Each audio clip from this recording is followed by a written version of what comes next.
A former Theranos executive will find out on Wednesday if he will receive the same harsh punishment as his ex-partner and lover for promoting the company's fraudulent blood testing technology that defrauded investors and put patients in risk.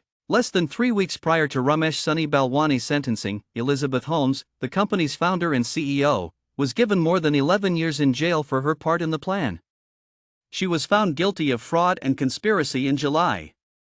The company's deceptive claims to have created a medical device that could screen for hundreds of diseases and other possible issues with just a few drops of blood drawn via a finger prick were the center of the scandal.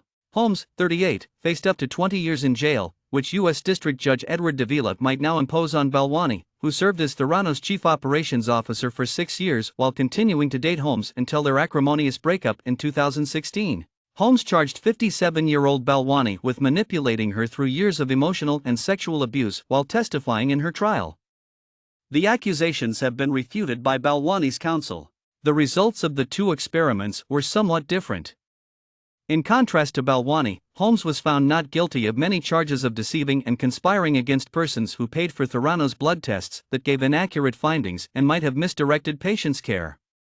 In Holmes' trial, there was a tie on 3 of the charges. Former federal prosecutor turned defense lawyer Duncan Levin called Balwani's request for a lenient sentence utterly ridiculous.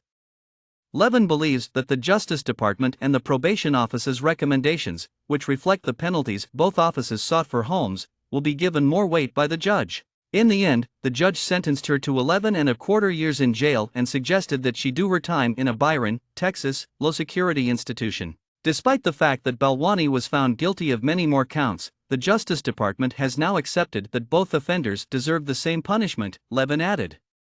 It follows logically that he will get the same sentence because Holmes received an 11-year sentence. In court pleadings, Balwani's attorneys portrayed him as an industrious immigrant who came to the United States from India in the 1980s to enroll in college as the first member of his family.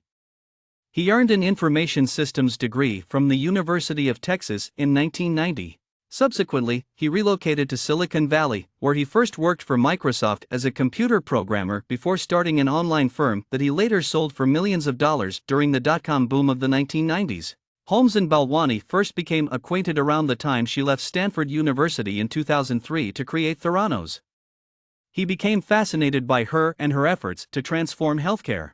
After Theranos started to fall apart in 2015 due to disclosures that their blood testing technology was never as accurate as Holmes had bragged in glorifying magazine pieces comparing her to Silicon Valley geniuses like Apple co-founder Steve Jobs, that riches vanished. Before Theranos' demise, Holmes and Balwani raised over $1 billion from wealthy investors, including media mogul Rupert Murdoch and software tycoon Larry Ellison. Balwani's counsel also contended that he has been amply punished by the significant media attention of Theranos, which has been the topic of a book, documentary, and award-winning TV series. This argument was identical to that made by Holmes's attorneys prior to her sentencing. According to his attorneys, Balwani has lost his career, his reputation, and his capacity to productively work again. Balwani was portrayed by federal prosecutors as a ruthless, power-hungry accomplice in crimes that defrauded investors and endangered individuals who received subpar results. A collaboration between Walgreens and Balwani was to make the blood tests accessible.